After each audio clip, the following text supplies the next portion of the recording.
Hey guys, this is mister movie lover and you watching movie lovers explanation. So guys, हाजिर हूं मैं एक बार फिर से आपके लिए लेकर शाहरुख खान की बेहतरीन मूवी डंकी के फुल एक्सप्लेनेशन को। ये काफी बेहतरीन मूवी है जिसे मैंने थिएटर में जाकर देखा है। इस मूवी में आपको काफी सारे इमोशनल सीन्स देखने को मिलते हैं जो कि आपके हार्ट को टच करते हैं, वहीं आप उनके दर्द को फील कर पाते हो। तो गाइस, शुरू करते हैं इस कहानी की मेन स्टोरी लाइन को, जो कि काफी ज्यादा बेहतरीन है और काफी सारे इमोशन से भरी हुई। कहानी की शुरुआत होती है, हमें लंदन में दिखाया जाता है। हम देखते हैं मन्नू को, जिसका कैरेक्टर प्ले किया है तापसी पन्नू ने, जिनकी एज 57 की हो चुकी थी। वो हॉस्पिटल में एक आदमी से सिगरेट मांग रही होती है। उसे मांग रही होती क्योंकि उसे सिगरेट पीनी होती है, लेकिन वो आदमी उसे मना करता है कि वह हॉस्पिटल में सिगरेट नहीं पी सकती। तो वह उसे रिश्वत देती है। फिर वह उसे रिश्वत देती है, 10 पाउंड देती है। फिर वह उसे एक ऐसी जगह पर ले जाता है जहाँ पर वह इजीली सिगरेट पी सकती थी। वह उसे बाहर ले जाता है, उस आदमी को भेज देती है वहां से कि चेक करने के लिए कोई तो नहीं देख रहा, और वहां से गायब होकर चल जाती है अपनी वकील से मिलने के लिए। ये वकील होता है इमिग्रेशन वकील, जो कि इसी से रिलेटेड सारे काम किया करता था। इस वकील का नाम पटेल होता है। मन्नू यहाँ पर पटेल को कहे जा रही थी कि उसे इंडिया जाना है। वह कुछ भी करे, एड़ी तेड़ी का जोड़ लगाए, उसे इंडिया जाना है, उसे अपने देश वापस जाना है। जहाँ पर पटेल रिप्लाई में उसे बोलता है कि वह अगर कहीं का भी बोलेगी तो उसके वीजे का वीजा लगवा देगा, पर वह इंडिया का वीजा नहीं लगवा पाएगा। मन्नू को समझ नहीं आ रहा होता कि अब उसे क्या करना चाहिए, पर तभी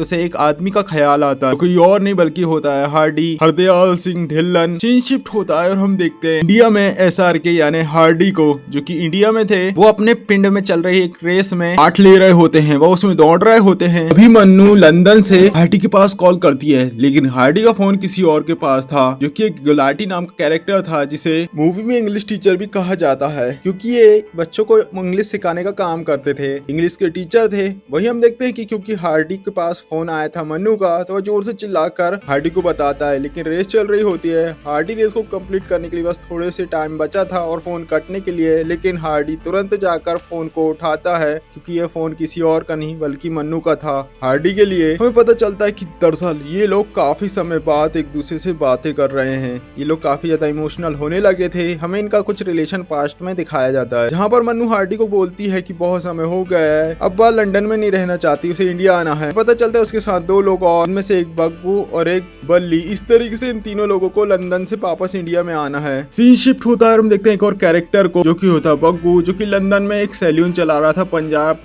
टेलर की शॉप चला रहा होता है। दरअसल ये दर्जी होता है। हमें पता चलता है क्योंकि इसे इंडिया वापस आना था, तो अपनी दुकान को भी बेच देता है और पूरी तरीके से तैयार था। वही हम देखते हैं बल्ली को, वो भी एक ऐसे ही दुकान में काम कर रहा था, पर उसे पता चलता है कि इंडिया जाना है, तो वह भी अब अपने काम को छोड़कर और अपने बॉस से झगड़ा करके वहां से आ जाता है। अब तीनों ही एयरपोर्ट में मिलते हैं हम, यानी कि बल्ली, मन्नू और बुग्गू तीनों ही एयरपोर्ट में मिलते हैं। अब मन्नू इन दोनों को बताती कि दरअसल ये लोग इंडिया नहीं जा रहे, बल्कि ये लोग जा रहे हैं दुबई। वहां पर इन्हें मिलेगा हार्डी, और हार्डी इनकी हेल्प करेगा हमें वापस इंडिया जाने में। फिर हमें फ्लैशबैक का सीन दिखाया जाता है। हमें 25 साल के पहले का सीन दिखाया जाता है, जहाँ पर तीनों ही काफी ज्यादा खुश थे अपनी जिंदगी में। हम देखते हैं बुग्गू को, जिसकी एक शॉप थी और वह कपड़े बेचा करता था। हालांकि उसकी माँ, उसकी फैमिली की कंडीशन ठीक नहीं होती थी। उसकी माँ भी जॉब करती थी। उसकी माँ जो सिक्योरिटी गार्ड का जॉब करती थी, और वह पैंट पहनती थी, और उस गाँव के लड़के और जो बूढ़े थे वह उसे देखा करते थे, जो उसे बिल्कुल भी अच्छा नहीं लगता था। वही हम देखते हैं बल्ली को, जो की एक नाई था। वह नाई की दुकान में काम करता था और उसकी भी आर्थिक हालत ठीक नहीं थी। फिर हम देखते हैं मन्नू को, हमें पता चलता है मन्नू का भाई फौज में होता है। वहीं उसके माता पिता की बहुत ज्यादा एज हो चुकी थी, तो वह एक ढाबे में वर्क करती थी अपनी फैमिली को सपोर्ट करने के लिए। फिर हमें बताया जाता है पंजाब के एक ऐसी थिंकिंग के बारे में, जहां पर उनका विदेश जाना बहुत ज्यादा इंपॉर्टेंस रखता है। यानी कि जो लोग विदेश जाते थे, वे लोग अपनी छत पर एरोप्लेन शेप बनाते थे। इन्हें भी विलायत जाना होता है, तो ये लोग एजेंट से जाकर मिलते हैं। उनसे पूछता है कि क्या उनके पास पैसे हैं, क्या उनके पास जमीन है। एजेंट उनसे क्वेश्चन करता है, या फिर कोई बड़ी डिग्री। हमें पता चलता है इनके पास कुछ भी नहीं होता। फिर वो उसे बोलता है, ठीक है, तो तुम 5-5 लाख रुपए मेरे पास लाकर दे दो, मैं तुम्हें वहां पर भिजवा दूंगा, क्योंकि इन्हें विलायत जाना था। अब ये लोग निराश हो जाते हैं, ये लोग बाहर चले जाते हैं, पर एजेंट ने वापस से बुलाता है। उनसे बोलता है कि वह कितने पैसे इकट्ठे कर सकते हैं, जहां पर वो उसे बताता है कि कैसे उसकी माँ की 1.5 लाख की FD है, वहीं बाकी सबके पास 10-10, 15-15 हजार रुपए ही होते हैं। एजेंट जो उनके पैसे को रख लेता है और फिर उन्हें बताता है एक तरीका, जिसमें था मनु, जिसे वे लोग भेजने वाले थे एक रेसलिंग टीम की मेंबर बनाकर, क्योंकि वह ओलंपिक्स में लंदन जाने वाली थी। वहीं बल्ली एक फॉरेनर से शादी कर लेगा और बुग्गू एक डॉक्टर की फेक डिग्री ले लेगा। फिर यहाँ पर एंट्री होती है हरदयाल सिंह यानी RD की, जो कि अपने दोस्त से मिलने के लिए गया हुआ था पिंड में, जो कि लालटू होता है अपने दोस्त महेंद्र सिंह से मिलने के लिए। हम देखते हैं कि उसने अपने दोस्त के लिए कई सारे गिफ्ट्स और मिठाई लेकर गया था, पर उसके सारी की सारी मिठाई उसे छिन जाती हैं, सब गायब हो जाती हैं। फिर वो अपने दोस्त को ढूंढते हुए जाता है, वह उसे नहीं मिल रहा था। वह एक ढाबे में पहुंचता है जहां पर उसे बताता है एक आदमी के बारे में, एक आदमी जिसका नाम महेंद्र सिंह है और उसके हाथ में चीते का निशान बना है। उसकी खासियत है कि वह बहुत तेज दौड़ता है। तभी मन्नू जो उसकी बातों को सुन रही थी वह उसे बताती कि उसे पता है वह आदमी उसे कहाँ मिलेगा। फिर मन्नू अपने स्कूटर में उसे बिठाकर अपने घर ले जाती है, वह उसे अपने माता पिता से मिलाती है और उसके फिर उसे यहाँ पर पता चलता है कि दरअसल महेंद्र, जिसका दिल काफी ज्यादा साफ था, फौज में एक फाइट के दौरान उसके साथी को गोली लग गई तो उसने उसे कंधे में उठाकर हॉस्पिटल पहुंचाया। हमें पता चलता है कि उस दिन उसका नेशनल एथलीट का एग्जाम भी था। अगर वह एग्जाम देने चला जाता तो वह उसमें बहुत अच्छा करता, विलायत चल जाता और पैसे भी कमाता। और जिस बंदे को बुलेट लगी थी उसके कारण उसकी पूरी लाइफ ही खराब हो गई। फिर यहाँ पर हार्डी उन्हें बताता है कि दरअसल गोली जिसे लगी थी वो कोई और नहीं बल्कि वह हार्डी ही था। वह वही था जिसे की गोली लगी थी और 1 साल तक उसका ट्रीटमेंट चला। और तो और इसके पास उसका टेप रिकॉर्डर भी होता है। जैसे उसकी तबीयत ठीक हुई तो वह उसने लालटू आने का डिसीजन लिया और वो यहाँ पर आ गया। फिर वो उनसे पूछता है कि प्लीज मुझे बताओ मेरा दोस्त कहाँ पर है, जहाँ पर वो उसे बताता है मन्नू की फिर महेंद्र की डेथ हो गई। उन्होंने घर चलाने के लिए उन्हें पैसों के बदले जो उसके चाचा जी थे उन्होंने कोठी पर कब्जा कर लिया और कोठी का नाम बिल्ले दी कोठी में बदल दिया। मन्नू से बताती कि दरअसल अब कैसे भी करके उसे पैसे कमा कर इस कोठी को अपने नाम करना है और विलायत जाना है। ऐसा उसे करने के लिए सबसे पहले उसे रेसलिंग सीखनी होगी, कुश्ती फाइट करने के लिए। हार्डी जो ये बात समझ चुका था कि अब उसका दोस्त जा चुका है, इसके लिए वह उसे के लिए कुछ नहीं कर सकता। वह डिसीजन करता है कि वह उसके लिए तो कुछ नहीं कर पाया पर उसकी बहन के लिए कुछ जरूर करेगा। सीन शिफ्ट होता है और हम देखते हैं बुग्गू को, जिसे तो फेक डॉक्टर की डिग्री मिल चुकी थी, पर जब उसका इंटरव्यू का टाइम आया और उससे कई सारे क्वेश्चन पूछे गए जैसे कि शरीर के पार्ट्स, कौन से पार्ट्स कहाँ होते हैं, वो उसे पता नहीं होता। वहीं हम देखते हैं बल्ली को, जिसे शादी करनी होती है एक कैथरीन नाम की लड़की से, जिसके जरिए उसे वीजा और विलायत की सीसी नागरिकता मिलती। पर हमें पता चलता है कि उसके जैसे कई सारे ऐसे बंदे होते हैं जिनके पास सेम ही लड़की की फोटो होती है, यानी कि एजेंट ने उन्हें चीट किया और वो उनके पैसे लेकर भाग गया। हमें पता चलता है कि इसमें ज्यादातर पैसे बग्गू के थे क्योंकि उसने अपने घर की एफडी तोड़वा दी थी। उसे समझ नहीं आ रहा होता कि वह अपने माँ का कैसे देखे, उसके सामने अपना मुंह लेकर कैसे जाए, पर हार्डी उनकी हेल्प करता है। ये लोग एक प्लान बनाते हैं, एक कहानी, जिसके कारण बग्गू तो बच जाता है। लेकिन उसकी माँ उसे बोलती है कि आज के दोबारा वह कभी भी, उसकी दादी की कसम खिलवाती है कि वह विलायत जाने के बारे में कभी नहीं सोचेगा। पर हम देखते हैं कि 2 दिन बाद दादी का टिकट कट जाता है। इसका कारण था कि क्योंकि बग्गू ने रास्ते में पढ़ लिया था एक एडवर्टाइजमेंट जहाँ पर लिखा था 50% पैसे off to visa for London. उसके दिमाग में ऐसे ख्याल आ गए और दादी निकल ली। अब क्योंकि इन्हें विदेश जाना था तो इन्हें पता चलता है एक आइल्स टेस्ट के बारे में। आइल्स टेस्ट में उन्हें सबसे पहले कई सारे एग्जाम देने होते हैं जिनमें से एक इंग्लिश का भी होता है। तो ये लोग एक कोचिंग ज्वाइन कर लेते हैं इंग्लिश स्पीकिंग सीखने के लिए, जिसके टीचर कोई और नहीं बल्कि गीतू गुलाटी जी होते हैं, जो कि बच्चों को इंग्लिश सिखा रहे होते हैं, लेकिन वह काफी वियर्ड तरीके से सिखाते हैं। और उनमें से एक और कैरेक्टर होता है जिसे हम देखते हैं सुक्की, जो से कोई और ने नहीं बल्कि विकी कौशल ने प्ले किया है। अब वह गुलाटी जी से पूछता है एक एक वर्ड के बारे में जो उसे पढ़ा रहे हैं। डिक्शनरी में कितने सारे वर्ड्स हैं, डिक्शनरी के हर एक वर्ड्स को अगर ऐसे ही सिंगिंग फॉर्म में उसे समझाएगा तो कई सारे दिन बीत जाएंगे, कई साल बीत जाएंगे, क्योंकि कहता है कि उसे 90 दिन में ही विदेश पहुंचना है। हार्डी को जब ये बात पता चलती है तो वो उसके साथ जाकर बैठक जमाता है। वो उसे पूछता है कि उसे 90 दिन में विदेश क्यों जाना है। तब सुकी हार्डी को बताता है कि कैसे उसकी गर्लफ्रेंड थी, वे दोनों शादी करने वाले थे। तभी लंदन का एक फॉरेनर पंजाब आया और उसने उसकी गर्लफ्रेंड जिसका नाम जीत था, उसने उससे साथ शादी करी और उसे अपने साथ वहां ले गया। पर उसकी बात जब एक बार जीत से हुई, जीत ने उसे बताया कि कैसे वह उसके ऊपर टॉर्चर करता है। उसका हस्बैंड उसके साथ काफी ज्यादा मिसबिहेव करता है। उसने उससे कहा कि वह जल्दी से वहां पर लंदन पर आ जाए और उसे वापस इंडिया ला ले। अगर सुकी जल्द से जल्द लंदन नहीं गया तो वह मर जाएगी। यही कारण था कि सुकी लंदन जाना चाहता था। अब हार्डी को समझ नहीं आ रहा था किसी यहाँ पर क्या करना चाहिए। तभी उसके दिमाग में एक आइडिया आता है। वो यहाँ पर अपने दिमाग का यूज करता है और इंग्लिश की कुछ ऐसी लाइंस को वहाँ पर बोर्ड में लिख देता है जिसमें कई सारे फिल इन द ब्लैंक्स थे, जिन्हें सारे स्टूडेंट अपने हिसाब से भर सकते थे और उनके जरिए वे लोग उस इंग्लिश टेस्ट को ट्रैक कर सकते थे। सारे के सारे लोग उसे रट लेते हैं। सीन शिफ्ट होता है और हम देखते हैं सारे लोगों का टेस्ट होता है। सबसे पहले गीतू का टेस्ट होता है। उसे एक अलग क्वेश्चन किया जाता है कि कैसे मॉर्निंग में उसने कैसे ब्रेकफास्ट किया, उसने क्या बनाया, क्या रेसिपी उसे बतानी होगी। फिर आता है बुग्गू का टाइम। उसके सामने एक बोर्ड रख दिया गया था और उससे पढ़ने के लिए कहा जाता है। उसमें जो भी कुछ लिखा है, हार्डी से पूछा जाता है कि उसकी फैमिली बैकग्राउंड में कौन कौन है, उसके बारे में वह उन्हें बताए इंटरव्यूअर को, जो कि उनसे पूछ रहा था। हमें पता चलता है कि इनका जो प्लान था रटने वाला अब वह फेल कर चुका था। पर उन्हीं में से एक होता है बल्ली, जिसने ईटिंग पर कुछ लाइन रटी हुई थी और उससे वही क्वेश्चन कर लिया गया था। तो वो वहाँ पर उन्हें इंग्लिश में बोलकर बता देता है, जो कुछ उसने रटा हुआ था वो उन्हें सब कुछ बोल देता है और उसका नंबर लग चुका था, यानी कि वह पास कर गया था टेस्ट को। वही हम देखते हैं बाकी के लोगों को जो कि इंटरव्यू में फेल हो चुके थे।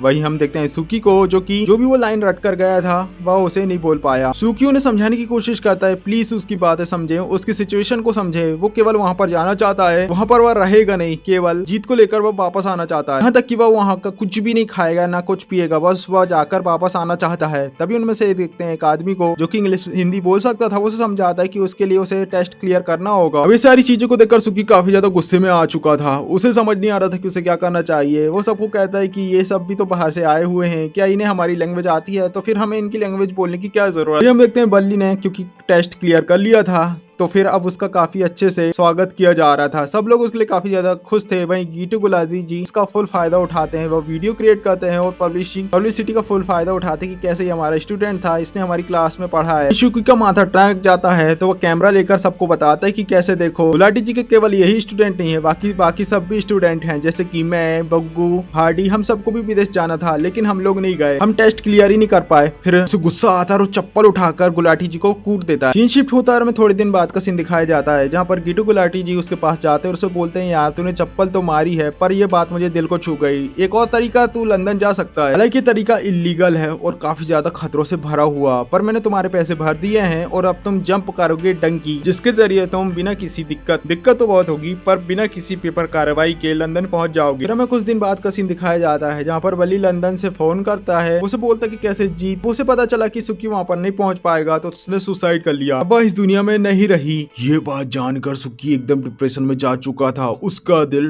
टूट चुका था। अब उसके पास जीने की कोई वजह नहीं बची हुई थी। पास में रखे हुए सिलेंडर जिसमें केरोसिन था वह खुद के ऊपर डालता है और खुद को आग लगा लेता है कि अब जल रहा था। हार्डी उसे ट्राई करता है उसे बचाने के लिए, लेकिन अब वह भी लेट हो चुका था, सुकी की मौत हो चुकी थी। सुकी की तो यहाँ पर मौत हो चुकी थी, पर ये काफी ज्यादा हार्ट ब्रोकिंग सीन होता है क्योंकि सारे के सारे लोगों की थिंकिंग और उनके विचार को बदल कर रख देता है। अब यहाँ पर जो लोग बचे हुए थे वे लोग कश्म खाते हैं सुकी की मौत का। हालांकि उनका दोस्त अब उनके साथ नहीं रहा पर अब वे विदेश जाकर जरूर रहेंगे। फिर हम देखते हैं डंकी वाले सीन को जहाँ पर जो एजेंट था जिसे गुलाटी जी ने पैसे दे दिए थे, ये सारे लोग उससे मिल जाते हैं। सबसे पहले इनका प्लान था कि ये लोग पहुंचेंगे पंजाब के जरिए पाकिस्तान, पाकिस्तान से अफगानिस्तान और फिर अफगानिस्तान से इराक, फिर सेकंड टर्की और टर्की से ये पहुंच जाते सीधा लंदन। पर इन्हें क्या पता था कि इन्हें अब किस तरीके की परिस्थितियों का सामना करना होगा। हमें दिखाया जाता है कि अब ये लोग बॉर्डर क्रॉस करने वाले होते हैं। एजेंट उन्हें बताता है कि इन्हें पता है कि सारे गार्ड्स कहाँ पर हैं, पर तब जी ये लोग जिस रास्ते से जा रहे होते हैं ये लोग देखते हैं वहाँ पर एक गार्ड आ चुका था। एजेंट जिसे का कहना था कि इसे तो यहाँ पर नहीं होना चाहिए था। एजेंट सबको लौटने के लिए कहता है। एजेंट कहता है कि हमें लौटना होगा पर आरडी उसे लौटने से मना कर देता है। फिर ये लोग जैसे तैसे पाइप के जरिए पानी के अंदर सांस को रोक कर आगे बढ़ते हैं, पर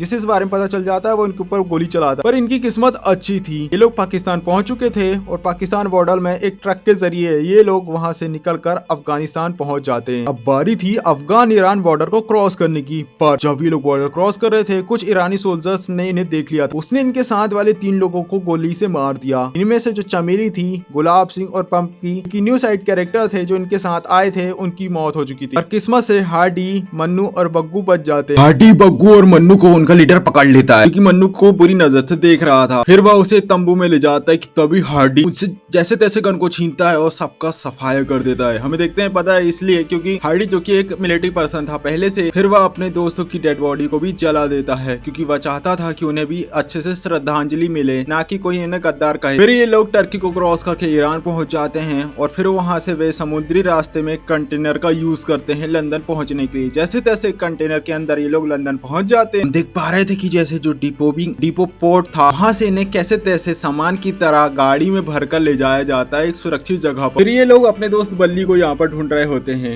क्योंकि इन्होंने बहुत सुना था बल्ली यहाँ पर आकर बहुत अमीर हो गया, उसने बहुत अच्छा घर ले लिया। पर जब ये लोग बल्ली से मिलते हैं ये लोग हैरान। दरअसल बल्ली तो यहाँ पर सबके साथ भीख मांग रहा होता है, सबके सामने स्टैचू बन के। फिर बल्ली उन्हें अपने साथ एक घर में ले जाता है जहाँ पर कई सारे लोग थे, 10-12 लोग यहाँ पर वैसे ही थे जो कि उसी की तरह इमिग्रेंट्स थे जो कि बिना किसी डॉक्यूमेंट के यहाँ पर रह रहे थे। अगर पुलिस के हाथों तो ये लोग चढ़ जाते तो फिर इन्हें कोई भी नहीं बचा पाता, इन्हें डिपोर्ट कर दिया जाता वापस इंडिया। हार्डी जैसे बल्ली की ऐसी हालत को देखता है, उसे उस पर काफी ज्यादा गुस्सा आ रहा था, वो उसके ऊपर चढ़ जाता है। वो कहता है तू कितना ज्यादा झूठा है, तूने कितना ज्यादा झूठ बोला, तू तो हमें दिखाता था कि तूने कैसा बड़ा घर ले लिया, बड़ी कार ले ली, अब तू बहुत अच्छे से रह रहा है, तेरे कारण इनके दिमाग में भी एक होप जागी कि ये लोग भी लंदन पहुंचकर अमीर हो जाएंगे। तूने कितनी अच्छी अच्छी पिक्चरें भेजी और हमारे दिमाग में ये होप पैदा करी। तूने अपनी माँ से भी झूठ बोला, तूने सच्चाई क्यों नहीं बताता कि आखिर तू यहाँ पर आकर भिखारी का काम कर रहा है, एक भीख मांग रहा है। वल्ली उसे बताता कि कैसे वो अपनी माँ की खुशी के लिए सब काम कर रहा है। दिन के बाद 600 रुपए कमाता है, 100 रुपए में वो अपना गुजारा करता है, वहीं 500 रुपए अपनी माँ को भेजता है ताकि उनकी माँ को लगे कि वो अच्छी सी लाइफ जी रहा है। तू चाहता है कि उनमें सच बोल दूं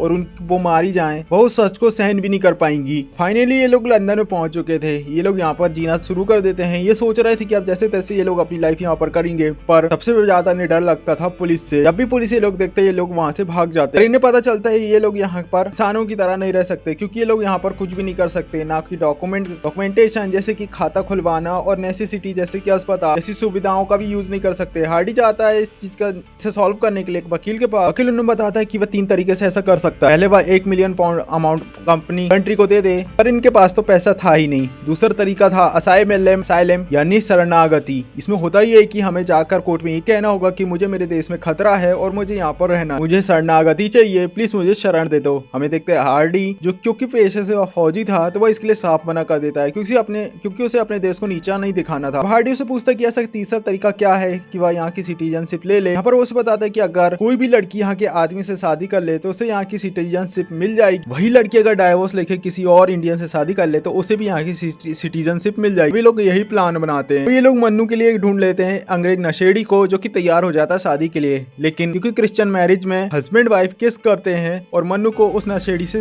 किस नहीं करनी होती। हार्डी ये बात समझ जाता है, फिर वो वहाँ पर चला जाता है, मैरिज को रुकवाता है। हम देखते हैं यहाँ पर एक फाइट सीन को, लेकिन जो मैरिज करवाने वाला पादरी था वो पुलिस को बुला लेता है और चारों को पुलिस पकड़ लेती है। पर इनके वकील वहाँ पर आते हैं, पटेल उनकी बेल करवाते हैं और उन्हें बताते हैं कि उन्हें अदालत में ये बोलना है कि उन्हें शरणागति चाहिए यानी असाइलम। फिर उन्हें कोर्ट में पेश किया जाता है। जज साहब उनसे पूछते हैं कि उन्हें उनकी कंट्री में क्या प्रॉब्लम है, वो यहाँ पर क्यों रहना चाहते हैं। हमारा हार्डी उन्हें समझाने की कोशिश करता है कि कैसे वो यहाँ पर पैसे कमाने आया है अच्छी लाइफ को जीने के लिए, ना कि यहाँ पर कोई टेररिज्म या फिर आतंकवाद को बढ़ावा देने के लिए या फिर अशांति फैलाने के लिए, शांत माहौल को खराब करने के लिए। वह केवल गरीब लोग हैं, वे लोग यहाँ पर आकर काम कर रहे हैं और पैसे कमा रहे हैं। हम आपकी इकोनॉमी में बहुत बड़ा रोल प्ले कर रहे हैं, हम ऐसे काम करते हैं जो कि आपके लोग नहीं कर सकते। जज का यही कहना था कि आप लोग तो हमारे लोगों की जॉब खा रहे हो, लेकिन आरडीओ से बताते कि हम लोग ऐसे काम करते हैं जैसे झाड़ू लगाना, पोछा लगाना, ऐसे छोटे काम जिसे आपके लोग करना पसंद नहीं करते। अगर हम लोग जितने भी इंडियंस यहाँ पर है, इमिग्रेंट्स, अगर वो वापस चले जाएंगे तो आप सोचो आपका देश कैसे चलेगा। हालांकि हार्डी यहाँ पर जज को इम्प्रेस करने का पूरा ट्राई करता है, पर जैसा कि नियम था जज उससे वापस से पूछता है कि आखिर उसे ऐसी क्या दिक्कत है उसकी कंट्री में यानी इंडिया में, जो कि उसे वहाँ पर डर लग रहा है, क्या फिर वह यहाँ पर रहना चाहता है, क्या उसे यहाँ की शरणागति चाहिए। असाइलम ही एक ऐसा जरिया इनके पास बचा हुआ था जिससे कि लोग लंदन में रह सकते थे।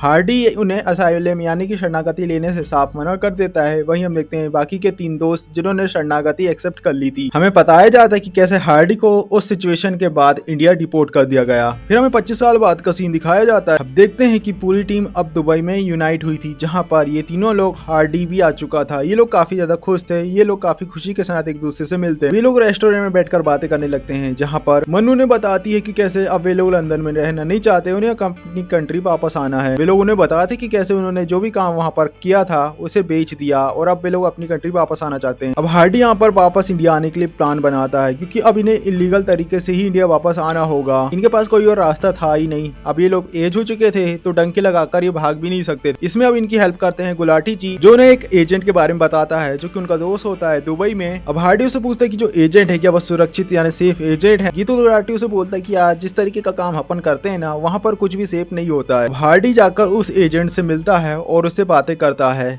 अब ये लोग उससे मिलकर प्लान बनाते हैं कि कैसे ये लोग दुबई से अब इंडिया डंकी मारेंगे। इनका प्लान था कि ये लोग इंडिया से कुछ सामान को बुलवाएंगे, जैसे कि न्यूज़पेपर, अखबार और सिम कार्ड्स। वहीं लंदन की जो भी सामग्री थी, जो भी चीजें लंदन की थी, वे लोग यहीं पर छोड़ने वाले थे। अब ये लोग पहुंचते सऊदी से गुजरात, जहां पर इनके पास जो सामान होते हैं उन्हें देखकर ये पता चल जाता कि ये लोग इंडियंस है और उन्हें फिर आजाद कर दिया जाता। जैसे कि इनकी तैयारी थी उस तरीके से ये लोग अपने प्लान में आगे बढ़ते हैं। अब इसी बीच मन्नू हार्डी से कहती है कि तूने तो कहा था कि हमें प्लेन में ले जाएगा, पर तू तो हमें डंकी ही लगवा रहा है। हम देख पा रहे थे कि दरअसल इन्हें एक कंटेनर में बंद कर दिया जाता है, उसके अंदर काफी ज्यादा खाना था। तभी मन्नू के दिमाग में ख्याल आता है। वो उनसे पूछते कि यार 2 दिन का सफर है, तुम हमें इतना सारा खाना क्यों दे रहे हो। जो आदमी कंटेनर को बंद कर रहा था वो उन्हें बताता है कि यार तुम्हें 2 दिन नहीं बल्कि 2 हफ्ते लगेंगे लंदन पहुंचने में। ये बात जानकर ये लोग हैरान हो चुके थे क्योंकि इन्हें लंदन नहीं बल्कि इंडिया जाना था। वहीं जो दुबई का वही एजेंट था वो एक डबल एजेंट होता है। उसने दुबई की कंट्री की पुलिस को इस बारे में बता दिया कि दरअसल ये लोग लंदन डंकी मार रहे हैं यहाँ से, यानी कि डबल एजेंट था। पुलिस यहाँ पर आ जाती है, हमें पता चलता है ये लोग क्योंकि कंटेनर के अंदर बंद थे तो अब पुलिस के हाथों में पकड़े जाते हैं। इन्हें समझ नहीं आ रहा था कि क्या करना चाहिए, पर तभी हार्डी का दिमाग चलता है। अब वो यहाँ पर के नाम बदल देता है, जैसे कि बग्गू को हो जाता है चमेली और बल्ली का जैसे गुलाब सिंह, और उन्हें बताता है कि कैसे ये लोग लंदन जा रहे थे डंकी लगाने के लिए। पर जो सऊदी की पुलिस थी वो उन्हें जवाब देती है, तुम्हें क्या लगता है तुम्हें उल्लू बना लोगे? 2 हफ्तों के अंदर तुम्हें वापस से इंडिया भेज दिया जाएगा और तुम लोग लंदन नहीं जा पाओगे। और हमें पता चलता है कि दरअसल ये तो इनके प्लान का हिस्सा था। ये सारा प्लान था हार्डी का, जिसने सारा प्लान बनाया था, और एजेंट भी इनका साथ ही था। मतलब एजेंट का पुलिस को बताना कि ये लोग लंदन जा रहे हैं, डंकी मार रहे हैं, इनके प्लान का हिस्सा था। अब बारी आती है इन्हें वापस इंडिया डिपोर्ट करने के लिए आइडेंटिटी की, क्योंकि इनकी जो आइडेंटिटी थी उसने तो लंदन में शरण ले ली थी उस आइडेंटिटी के साथ। तो इन्होंने जिसकी आइडेंटिटी ली थी दरअसल वे 3 लोग थे जो कि ईरान में बॉर्डर क्रॉस करते समय ईरानी सोल्जर्स की बुलेट से मारे गए थे। अथॉरिटी को लग रहा था कि जो 25 साल पहले जो लोग खोए थे ये वही इंडियंस है और अब इन्हें वापस एक्सेप्ट कर लिया जाता है। 25 साल बाद ये लोग अपने देश वापस आए थे, जहाँ पर ये लोग काफी ज्यादा खुश थे। वहीं बल्ली, जिसकी एक दुकान थी पंजाब टेलर्स, उस नाम से काफी बड़ी दुकान चल रही थी। फिर हमें दिखाया जाता है इनकी आखिरी की कहानी को, जहाँ पर बग्गू और हार्डी यानी हरदयाल सिंह ढिल्लन, इन दोनों ने एक दूसरे से झूठ बोला था कि इन्होंने शादी कर ली। असल में ये दोनों कुंवारे ही थे, इन्होंने एक दूसरे से झूठ बोला था। वही मन्नू, जिसकी एक ख्वाहिश थी कि कोई जो लंदन की बड़ी सी घंटी है, जो बड़ा सा घंटा का जिसमें घड़ी लगी होती है, उसके नीचे कोई भी उसे प्रपोज करेगा तो वो उसके साथ शादी कर लेगी। हम देख पा रहे थे हार्डी ने उसके घर की छत पर उसी वॉच को बनवाया हुआ था और वह वहीं पर उसे प्रपोज करता है। पर क्योंकि हार्डी को, मनु को लुकीमिया नाम की बीमारी होती है तो वह यहाँ पर वह उस बीमारी के कारण मर जाती है। इसी के साथ इस कहानी की यहाँ पर समाप्ति होती है। आई होप ये कहानी का एक्सप्लेनेशन आपको अच्छा लगा। प्लीज वीडियो लाइक, चैनल को सब्सक्राइब करना ना भूलें। मिलते हैं अगली मूवी सलार के एक्सप्लेनेशन के साथ, तब तक के लिए बाय। उसका लिंक आपको राइट साइड में मिल जाएगा। वहीं व्हाट इफ की सीरीज को भी एक्सप्लेन किया है, उसका लिंक आपको लेफ्ट साइड में मिल जाएगा।